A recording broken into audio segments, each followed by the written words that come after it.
Então vamos lá? Por que as empresas de tecnologia podem colapsar? Essa foi uma conversa que a gente teve em um podcast que eu participei, da UVP Capital. A gente estava trocando uma ideia e eu comecei a falar sobre alguns números que o mercado não tem acompanhado. Eu primeiro vou definir esses números aqui, o que eu chamo de Big Techs, empresas de tecnologia. Quero lembrar a vocês que eu não só compreendo isso, né, como investidor, mas eu atuei por anos com essas empresas. Então, eu fui um profissional de mídia programática. Basicamente, o que essas empresas fazem hoje tem a ver com o trabalho que eu executei ao longo de toda a minha vida. Então eu era a pessoa que faz você sentir, né, que você está sendo perseguido e que a gente está ouvindo seus áudios. E não tem nada a ver com isso, né? O que a gente faz é uma clusterização baseada nos seus interesses, que te coloca uma categoria específica de usuário. Por exemplo, você pesquisou sobre cruzeiro, eu te acrescento que você gosta de cruzeiro. Aí você pesquisou sobre aliança de casamento, aí eu acrescento que você está se casando. E aí depois eu vou te oferecer uma viagem de lua de mel. Então, baseado nesses dois clusters, eu coloco você no cluster de noivo, que gosta de cruzeiro, eu cruzo esses dois dados e parece que eu li seus pensamentos. Só que isso é feito chaveado, né, de maneira incrível. Você vai puxando dados de todos os lugares e hoje em dia a gente tem diversas empresas no Brasil, como a TailTarget, a Naveg, que vendem dados de usuários e condensam esses usuários, são as chamadas DMPs, para que a gente possa participar de um leilão que acontece em tempo real quando você usa qualquer rede social, qualquer site. Então acontece um leilão em 0,30 segundos, onde todos os players, né, os compradores participam, então todo mundo vai leiloando ali e vai efetuando. Eu entendo tecnicamente dessa área, né, eu trabalhava com algoritmos dessa área especificamente, então é um setor que eu entendo. E eu vou tentar te explicar a minha tese do porquê que eu acho que as empresas de tecnologia podem acabar colapsando com essa mudança que a gente está tendo no mundo. Quando a gente diz colapsar, significa que elas vão deixar de existir? Não, elas podem perder valor de mercado. É basicamente isso que eu estou dizendo, que as ações podem perder valor de mercado. Antes de mais nada, quem é um Sardinha Raiz vai deixar o like na confiança, porque você sabe que o vídeo vai ser bom. Se você não é um Sardinha Raiz ainda, não me conhece, né, cara?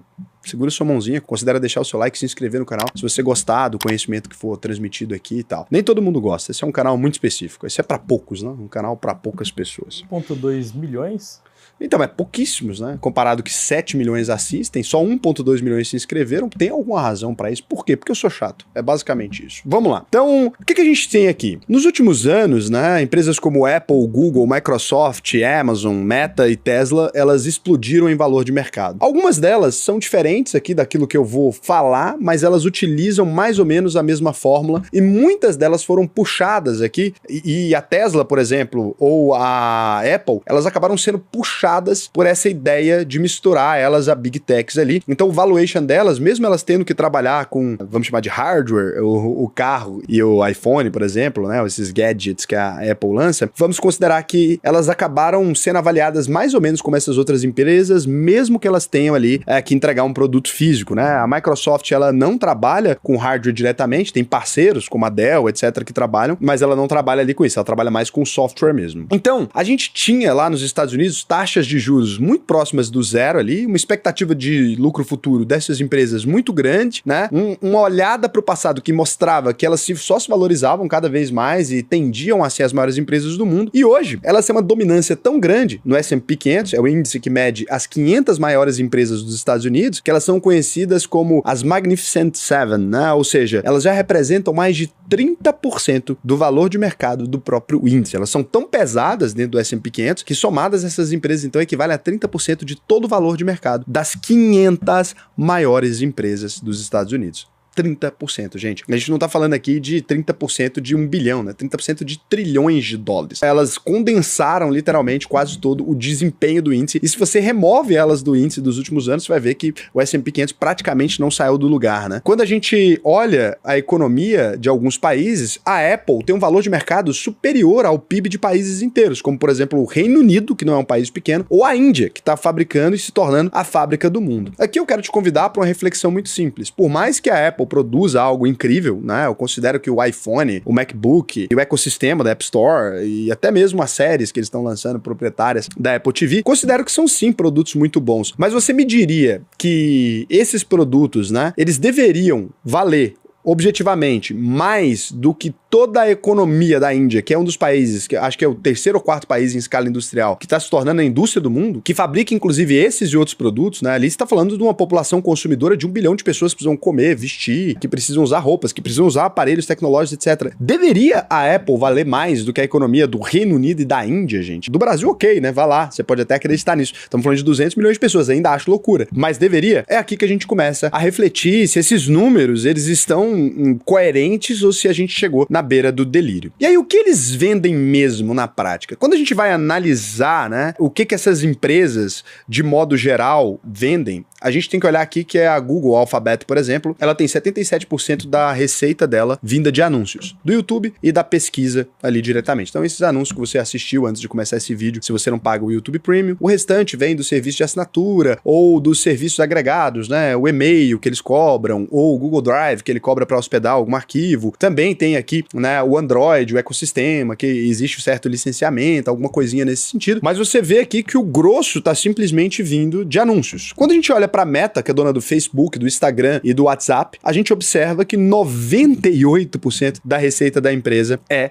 de publicidade direcionada. Quando a gente olha para a Amazon, aí sim, a Amazon vende diversos produtos, mas ela fatura 40 bilhões de dólares por ano só com anúncios. Boa parte daquilo que a Amazon vende não é produto dela, então ela é uma intermediadora dos produtos, boa parte mesmo. São vendedores independentes ali. Então ela tá vivendo de quê? Anúncio, né? Se eu abro o site da Amazon e eu compro de um vendedor que tá em outro lugar, o que a Amazon fez foi trazer o cliente e você clica ali e ela entrega um produto de outra empresa, ela também recebeu receita de anúncios. Ela tem a Cloud AWS, né, que rende mais até do que o varejo. E o que a Cloud AWS faz? Ela oferece tecnologia para todas essas outras empresas de tecnologia que trabalham com anúncios. Então ela coloca ali toda a gama, né? Você pode criar uma máquina, etc. Claro, boa parte das empresas vendendo seus serviços diretamente, né? E ela simplesmente hospedando essa tecnologia toda. Só que muitas das empresas, tipo Critel ou RTB House, eu não sei se vocês vão conhecer esses nomes, né? Mas a Magnetis e outras empresas, elas utilizam o serviço da Amazon para servir anúncios também, e elas consomem um processamento gigantesco. Claro que hoje a gente tem esse processamento de IA e outras coisas ali, mas ela tem o grosso dela também da cloud associada a outras big techs que são associadas a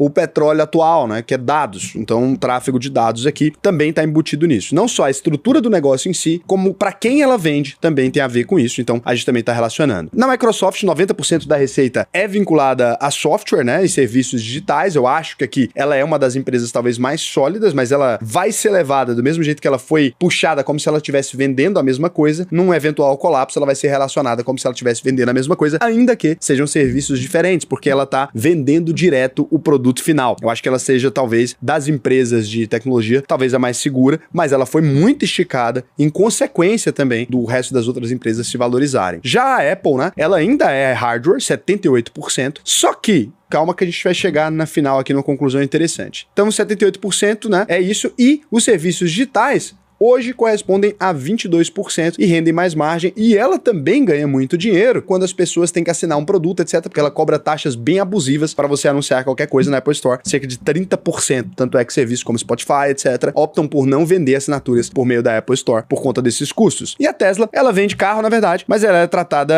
como tecnologia, né? Ela é tratada como um grande delírio em sonhos de uma noite de verão e que ela vai fazer atualizações de carro, blá, blá, blá, blá, blá. Quando a gente observa todas essas empresas aqui, qual delas fabrica hoje os próprios produtos dentro do território americano? Ninguém, né? Então você não tem elas fabricando os próprios produtos. Elas todas são serviços ou por assinatura, ou são, na verdade, né? Ou publicidade, ou são, na verdade, intermediários. Esse é um grande passo que a gente precisa explicar aqui. Quando a Tesla compra uma bateria da BYD e formula um software em cima dessa bateria e etc, e transforma isso no hardware, ou quando a Apple importa um telefone da China e da Índia e coloca ali um software instalado, tudo bem, ela está operando hardware, só que a competitividade dela fica clara agora, na hora que você viu a taxação, o Trump teve que voltar atrás, porque ele ferraria empresas de pessoas que ajudaram ele na eleição, elas estão simplesmente intermediando, né? E o que a gente acompanha ao longo da história, né, é que a intermediação de produtos, ela sempre foi uma área lucrativa, ela é uma área lucrativa, mas é uma área que cada vez mais ela tende a ser atravessada. O intermediador, ele ganha dinheiro por muitos anos até não ganhar mais, quando duas pessoas começam a fazer negócio diretamente. Não tô dizendo que a marca da Apple seja irrelevante e que os usuários da Apple, eu mesmo, né, uso o iPhone, eu vou agora migrar para um Xiaomi para pular a Apple ali. Mas lembrem-se que numa crise onde esse telefone fica sei lá quantas vezes mais caro por conta de uma questão tarifária, pode ser que sim, pode ser que as pessoas deixem de comprar sim os aparelhos da Apple, principalmente se alguém desenvolver uma solução de software similar. Não precisa nem ser idêntica, né? Porque você pensa muitas vezes que um produto tem que ser muito melhor para superar outro, né? E o que a gente vê é que, na verdade, quando ele é gratuito ou de baixo custo, ele acaba massacrando os concorrentes de custo mais agregado, que podem se tornar até produtos de luxo, mas não produtos de prateleira. Quando eu olhei para todos esses dados e para essas informações, isolando Microsoft, Apple e Tesla talvez ali, eu percebi que o que ancora esse mercado, na verdade, é a publicidade, né? E essas empresas estão crescendo muito bem e as outras foram puxadas por serem empresas de tecnologia. Se a gente imagina, então, que esse mercado, ele é basicamente publicidade e intermediação, o que acontece quando a gente entra numa crise? O que acontece, então, quando a gente compara essas empresas e o crescimento delas, as Magnificent Seven, né? O que acontece quando a gente compara o crescimento dessas empresas com as indústrias? A gente vai perceber que elas tiveram um crescimento bem acima da média. Mas elas vivem com base em vender produtos gerados pela indústria, né? A indústria está gerando os produtos que estão sendo anunciados no YouTube, na pesquisa e etc. Se as indústrias estão encolhendo a margem, e a margem, né, da Meta e do Google e da Amazon, ela cresce cada vez mais, e essas empresas estão sendo enforcadas e entrando em crises frequentemente, né, com a Ford, a Chevrolet e todas essas outras empresas não conseguindo mais operar nesse mercado, o que a gente tem uma tendência de acontecer aqui? Isso até os preços da Apple e da Microsoft, dos produtos finais ali, estão tendo que ser reajustados, e até da Tesla também, por conta dessa taxação. O que a gente pode perceber é que talvez a gente inicie uma crise sistêmica, onde as pessoas percebam que o vendedor nunca pode estar ganhando, assim, tão mais do que o fabricante, né? Nem o vendedor, o publicitário, ele tá sendo muito bem pago nesse aspecto. Então a minha teoria é de que a gente ignorou indústrias como a ExxonMobil, que fatura tanto quanto a Apple, por exemplo, mas vale 1/6 do que ela vale. Amanhã, se você amanhecer sem o seu iPhone ou sem a ExxonMobil existente no planeta, né? Lembra? A gente tá falando de gás, petróleo, etc., coisas da vida prática. Qual que é a diferença, né? Quanto tempo demora pra gente sentir esse efeito, né? Quanto tempo você demora pra trocar de celular, quanto tempo você demora pra abastecer seu carro. Quando a gente vai falar da GM, que ela vende milhões de carros ali, e ela vale menos de 5% do que a Tesla vale, a gente começa a se perguntar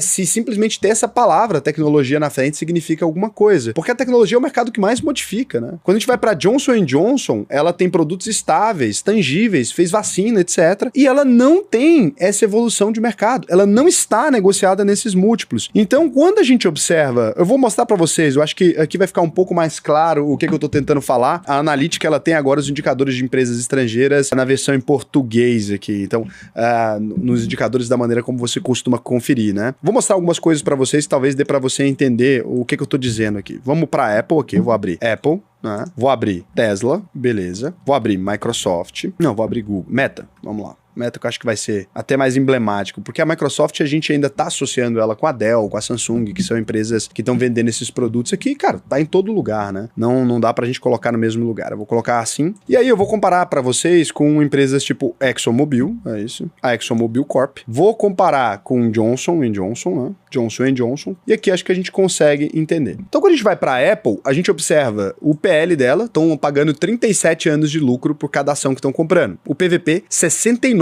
Então, tudo que a Apple possui de patrimônio líquido, o mercado está disposto a pagar 69 vezes o que ela possui de patrimônio líquido por ela. Quando a gente vai para a Tesla, o PL está em 108, né? Ou seja, 108 anos de lucro antecipado a valor presente e o PVP de 12 vezes. Isso é uma fábrica de carros, está pagando 12 vezes o que ela tem de patrimônio líquido. Quando a gente vai para a Meta, já mais ok agora, né? Vamos dizer, mais estável até, 19 anos e um PVP de 7,44. A mesma coisa a gente pode ir no Google, né? GOGL, a gente vai encontrar números um pouco mais aterrizados depois da... A Meta está encontrando números mais aterrizados porque ela sofreu uma crise recente, né? E o Google também. Você consegue encontrar números mais assim, depois da questão da inteligência artificial, sei lá o que. Você consegue perceber, né? 20 de PL e 7,35% de PVP. Quando a gente vai para ExxonMobil, tá? A gente observa um PL de 13 e um PVP de 2,41. Ou seja, 13 anos de lucro e 2,41 o PVP. Quando a gente vai para Johnson & Johnson, um PL de 26 e um PVP de 5,01. Se você fizer essa análise rasa, com todas as empresas de tecnologia, pode abrir todas as que eu disse aqui, pode abrir outras também, você vai perceber que em algum momento elas se descorrelacionaram completamente do mercado. Então, elas estão valendo rios e rios de dinheiro, enquanto o mercado real, que é o maior cliente dessas empresas, né? Elas não têm como sobreviver sem divulgar Johnson & Johnson, sem divulgar produtos reais, elas não podem ficar divulgando uma a outra, né? O Google não pode ir lá e fazer um anúncio, nossa, crie sua conta no Instagram, isso não faz sentido, isso não se retroalimenta, o que eles precisam é de alguém vendendo produtos reais, que eles precisam de pessoas comendo na vida real, que eles precisam de pessoas dirigindo na vida real, comprando bicicleta, indo pra academia, fazendo qualquer coisa que envolva a realidade, não dá pra viver no metaverso, né? Que virou uma piada da Meta aí, depois que ela tentou falar que a gente ia viver naquele mundinho de ficção que eles inventaram. Quando a gente percebe, então, as empresas reais, elas estão completamente com um valor baixíssimo, talvez um dos menores valores históricos, enquanto todas elas estão falando, pô, estamos em crise, tá foda. O mercado inteiro observa que essas empresas não estão indo bem, as empresas de tecnologia estão crescendo loucamente. Se existe um empurrãozinho para esse setor colapsar agora, e o faturamento dessas empresas e a receita, a geração de lucro delas vier menor, o que vai acontecer com as empresas que são intermediárias delas, né? Que encontram clientes para elas ali? Eu acredito, tenho acreditado cada vez mais, né, que esse lugar, né, que a gente tá vivendo agora, se assemelha muito à bolha das .com e que, novamente, a gente deve ter uma grande destruição de valor dessas empresas de tecnologia. Não que elas vão a zero, as boas vão continuar sobrevivendo e etc, mas que o mercado empolgou. Eu acho que no mínimo que a gente pode dizer é o mercado empolgou, ele se emocionou com empresas de tecnologia. E olha que eu sou um grande fã de tecnologia, mas já não aumento minha posição há muito tempo. Pagar 70 anos do lucro. Não, 100 anos em alguns casos, né? De 30 a 50 anos é o mínimo que a gente tá falando. É de uma expectativa de mercado. Teria que crescer muito para isso se justificar. E eu não vejo esse mercado tendo como crescer mais, porque todo mundo que eu conheço já é usuário dessas empresas. Como é que elas vão aumentar ainda mais essa margem de lucro se nós já vivemos hoje utilizando o celular, né? Então eu vejo uma correlação muito grande. Se 5 ações caírem, o mercado derrete, né? Boa parte da economia dos Estados Unidos está ancorado em 5 empresas. Tá me parecendo uma coisa muito distópica. E olhando para as outras empresas que estão entregando resultados há 100 anos. E essas empresas entregando resultados há 20 anos, né? Com várias delas tendo começado no prejuízo. E com margens que não são lá essas coisas. Então, existem muitas narrativas agora mirabolantes, né? De que a IA, o metaverso, carro autônomo, tudo é promessa. A cada 2 anos eles estão renovando a promessa. E eu não tô vendo essas coisas acontecerem. Então, nos últimos 6 anos, a gente viu uma promessa, primeiro, de que na pandemia a gente ia substituir tudo pelo metaverso, depois a promessa de que a gente ia viver todo mundo nos home offices, depois a promessa de que os carros autônomos substituiriam tudo, né, e essa promessa durou, depois as promessas dos robôs, né, começou aquela coisa dos robôs meio humanoides, e começou a rolar essa história, e dos óculos que conversaria com a gente, e sei lá o que. Aí agora a promessa da IA, que de fato tá sendo entregue, ela tem feito muita coisa, quando a gente olha pra IAs tipo humanos, ou quando a gente olha pra IAs mais profundas aqui, a gente começa a perceber que elas substituem o trabalho de vários programadores, desenvolvedores, até de artistas plásticos, elas estão, não substitui, não, pro grosso das coisas ela tá chegando, de animadores, etc. Mas cadê a IA na indústria? Cadê a IA fabricando um carro? Cadê a promessa que se efetivou, não a promessa que é a nova promessa, que se efetivou nos últimos anos dessas empresas de tecnologia, onde elas consigam tomar essa fatia de mercado? Porque assim, para elas terem um valor de mercado que supera todos os fabricantes, etc., ela tem que substituir esse mercado. Onde foi que a Apple substituiu todas as empresas desse setor, né? Pelo contrário, elas são dependentes desses outros setores, elas são dependentes da fábrica do mundo hoje, que é a China, e a prova disso é essa. Então, na verdade, eles são intermediários chiques, gente, se a gente observar. Então, assim, o indicador do Buffett aí, que é o valor de mercado pelo PIB, chegou a 213%, que é o maior da história, por isso que o velhinho tá fazendo caixa. Então, o que a gente tem aqui, né? Uma dependência gigantesca de publicidade em recessão, o primeiro corte de toda empresa é marketing, tá, gente? É o fato. Saturação de usuários, eles já chegam em quase todo mundo, a base que eles não chegam é onde eles não podem chegar, então eles já não estão autorizados a expandir pra China, etc, né, eles têm só o Ocidente aqui, o grosso da nova classe média que tá se formando, né, e até da expansão populacional tá na Índia. A Tesla tem a promessa que vai dominar os robôs e a energia, mas ela não consegue nem fazer bateria pros próprios carros dentro dos Estados Unidos, ela depende da China e agora com esse bloqueio, eu não sei, e é uma crítica bem válida, tá? Tem gente que vai ficar falando, eu gosto de lamber bola do Musk e tal. Cara, é o seguinte, se eu, né, para existir, dependo de importar peça do meu principal concorrente, você concorda comigo que eu tô numa situação no mínimo vulnerável? A Apple compra telas da Samsung, né? É a mesma coisa? Pra mim é exatamente a mesma coisa. Você não vai me defender. Pô, é o seguinte, eu tô agora com um concorrente meu, vamos supor que toda a base que ele utiliza é o sistema da analítica. Ele vai lá e pega toda a análise que ele faz de ações, etc. Eu posso falar pra ele, tá bom, você não pode mais. Tá, agora fabrica aí. Não, ele consegue se reajustar, ele consegue oferecer outro preço. Em quanto tempo, né? Até lá eu nadei de braçada, né? né? Ou eu posso aumentar o preço dos insumos, ou eu posso prejudicar a qualidade do produto. Não preciso nem de engenharia reversa, hein? Eu posso fazer a própria engenharia ser feita para prejudicar os produtos dele. Então, assim, com esse valuation nessa altura, qualquer margem de erro aqui tá zero. Qualquer coisa que acontecer já era. Os juros estão mais altos também. O dinheiro barato acabou. As techs dependiam de apoio, né? Dessas coisas. O Nubank, por exemplo, tá crescendo agora, vai pegando dinheiro até chegarem no lucro. Isso não dá mais. Quando a gente vem na tabela comparativa aqui, a gente percebe que a receita digital, por exemplo, de empresas como Alphabet, né? 80% publicidade, Meta, 98% publicidade, Amazon, né? 25% da receita digital, iPhone mais serviços, 22% da receita digital, Microsoft, 90% da receita digital, a Tesla, né? Ela tem 0% da receita digital, mas ela é hypada por conta disso. ExxonMobil,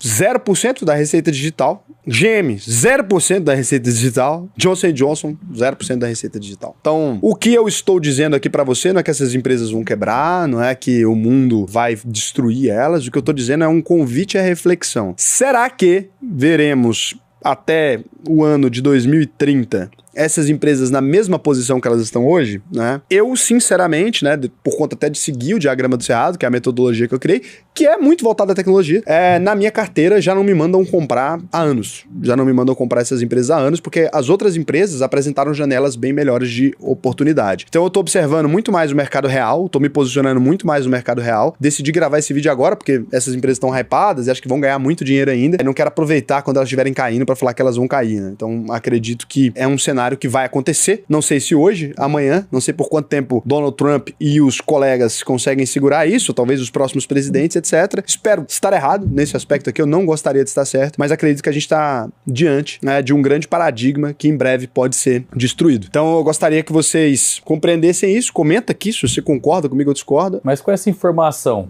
tô posicionado bem ali nessas empresas, o que eu faço? Eu vendo? Eu não vou vender nada, vou deixar aí. Eu sou de comprar e manter, né? Agora, não vou aumentar ainda mais minha posição. Prefiro aumentar minha posição, como ainda estou aportando mensalmente, né? Prefiro aumentar minha posição em empresas mais clássicas, mais tradicionais. Se você não tem posição nenhuma em digital, também tá louco, né? Perdeu toda essa evolução. Se você tem muita posição nisso, eu consideraria começar a me posicionar em outras ações. Se você já está vivendo de renda e tem muita posição nisso, aí sim, eu consideraria rebalancear minha carteira mesmo, partindo para aproveitar as promoções que estão rolando na indústria americana. O que eu vou te recomendar agora, né? Se você quiser aprender a investir de verdade, alvp.com.br, a maior escola de investimentos do Brasil, clica no botão faça sua análise de perfil, preenche o questionário aqui pra mim, né? Vai responder cada pergunta que tá aqui. Pra mim, vai ser um prazer te ensinar a investir no Brasil e no mundo inteiro. A gente tem aulas sobre essas análises, sobre aprofundar nisso, sobre como organizar a sua carteira, partir um pouco também pra renda fixa que tá excelente no mundo, planejar uma marcação a mercado, planejar como ganhar dinheiro nesse cenário agora. Lembrando do seguinte, entrou na UVP, fez todas as aulas, emitiu o seu certificado, não aprendeu a investir. Eu devolvo 100% do seu dinheiro, é esse o acordo, tá? Não funcionou pra mim, você entra no chat lá e fala, olha, Raul, não deu certo, a gente devolve 100% do seu dinheiro. Claro que pra se matricular na UVP, você passa por um processo seletivo antes. Por quê, né, que você passa por esse processo seletivo? Porque se eu matriculasse todo mundo e devolvesse o dinheiro, pode ser que muita gente mal intencionada, muitas vezes, ou que não entende o que é a UVP, tentasse entrar e aí se arrepende de gerar, né? A gente tem que devolver nota fiscal, aquela coisa toda. A gente acaba tomando prejuízo quando isso acontece. Então não é o que a gente tá buscando. Então pode ser que você preencha o questionário aqui e leva 3 dias pra alguém te aprovar, né? Então pode ser que isso aconteça, tem uma leitura, alguém vai conversar com você e é assim que funciona. Até tem gente que reclama, o processo da UVP é muito chato, é verdade, porque também ninguém tem esse compromisso de devolver 100% do dinheiro. Lembrando que a UVP esse ano, cara, lançou várias expansões aí, a gente tá aproveitando esse momento agora, aqui a macroeconomia e geopolítica, módulo bônus aqui, isso aqui é a UVP mesmo, né, todos os módulos, todas as aulas, então tem agora módulo sobre China, etc. Tem o módulo de análise setorial que tá lançando, tem as aulas muito mais técnicas aqui, que são aulas para quem quer se aprofundar em balanço patrimonial, leitura de tudo. Então a UVP não só tem o treinamento basal para quem quer aprender a investir de forma mais organizada, como agora tem uma estrutura muito avançada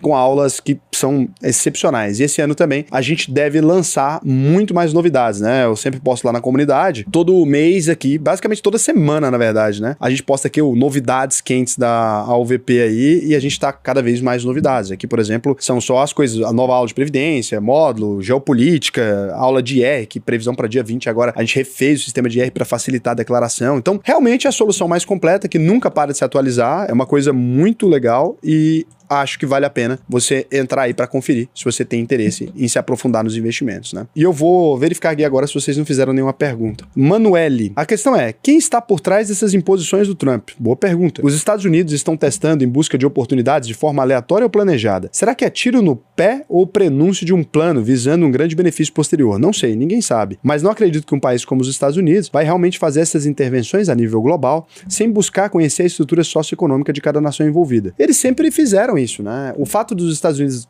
tomarem a decisão de verificar, entender como cada país faz isso, não significa que ele acerta sempre. Os Estados Unidos errou boa parte do período agora. E se você acredita que os Estados Unidos é um país que nunca erra e etc., lembre-se sempre que os Estados Unidos têm menos de 300 anos de idade, a China tem mais de 4.000 anos de existência, e a China permaneceu no topo do mundo ali, entre os líderes do mundo, por quase todo esse período, considerando ser a maior potência econômica do mundo durante mais de 1.600 anos consecutivamente. Então, não é que a China está ultrapassando os Estados Unidos pela primeira vez, é que os Estados Unidos é que está num lugar novo. Uma potência nas Américas é que é uma coisa nova. A potência na Ásia sempre existiu, a Ásia sempre foi potência no mundo inteiro, né? Quando não a China expansionista, buscando crescer nos outros lugares, sempre teve essa história. Então, quando a gente parte de pensar da China agora, de uma vida muito recente, falar, não, mas os Estados Unidos é o país mais inteligente do mundo, eles estão no topo há muito tempo. Não, os Estados Unidos existem há pouquíssimo tempo e estão no topo do mundo, a gente pode dizer, desde a Segunda Guerra Mundial. A gente pode dizer que tem uma mudança de um paradigma ali mais forte que coloca os Estados Unidos como um país extremamente relevante. Se você volta para 1700 e pouco ali, a Inglaterra ainda dominava os Estados Unidos, que consegue se tornar independente, que se desenvolve muito rápido, que é uma nação muito próspera, um orgulho para as Américas, mas não é nesse lugar, né? Essa ideia de que os Estados Unidos sempre foi uma potência é uma ideia na cabeça nossa, não tem nada disso, né? E quem estuda história há mais tempo já falava, a China eventualmente deve voltar a conseguir se reorganizar. Eles fizeram a revolução dita socialista, que não é a revolução socialista, né? Eu não sei que país socialista você tem multibilionários e bolsa Louis Vuitton.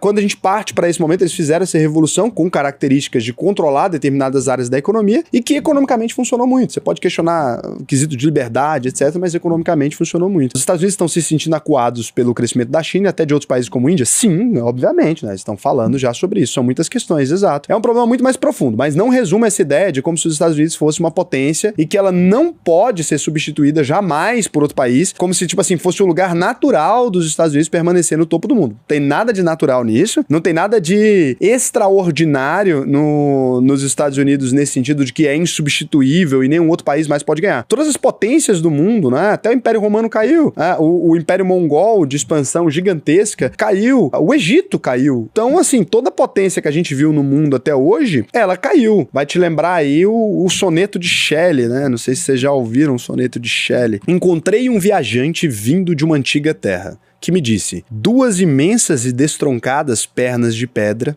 erguem-se no deserto. Perto delas, sobre a areia, meio enterrado, jaz um rosto espedaçado, cuja carranca, com lábio enrugado e sorriso de frio comando, dizem que seu escultor soube ler bem suas paixões, que ainda sobrevivem, estampadas nessas coisas inertes. A mão que os escarneceu e o coração que os alimentou. E no pedestal aparecem essas palavras: o meu nome é Ozymandias, Rei dos Reis. Contemplai as minhas obras, ó poderosos, e desesperai-vos. Nada mais resta, em redor a decadência, daquele destroço colossal, sem limite e vazio. As areias solitárias e planas se espalham para longe. Ou seja, existiu um grande imperador, ele fala: observe minhas obras, ó grandes, e desesperai-vos. E tem duas interpretações para esse poema. Ele é recitado normalmente quando alguém quer evocar poder, né? Então a pessoa diz: olha, eu sou Ozymandias, o rei dos reis, observem minhas obras, ó grandes, e desesperai-vos. Você pode pensar: porra, eu sou um cara, Ozymandias era um cara tão poderoso que os grandes devem observar ao redor e sentir medo. Só que tá no meio do deserto sem mais nada ao redor. Não existe mais obra nenhuma do Ozymandias, ele acabou. Então, quem compreende o poema por outra lógica pode pensar assim: observai, ó poderosos, né? Olha como eu fui grande, olha como agora eu não sou nada, e se desespere, porque esse vai ser o mesmo final. O final de todo grande é o fim. Então, um beijo pra vocês. Até mais.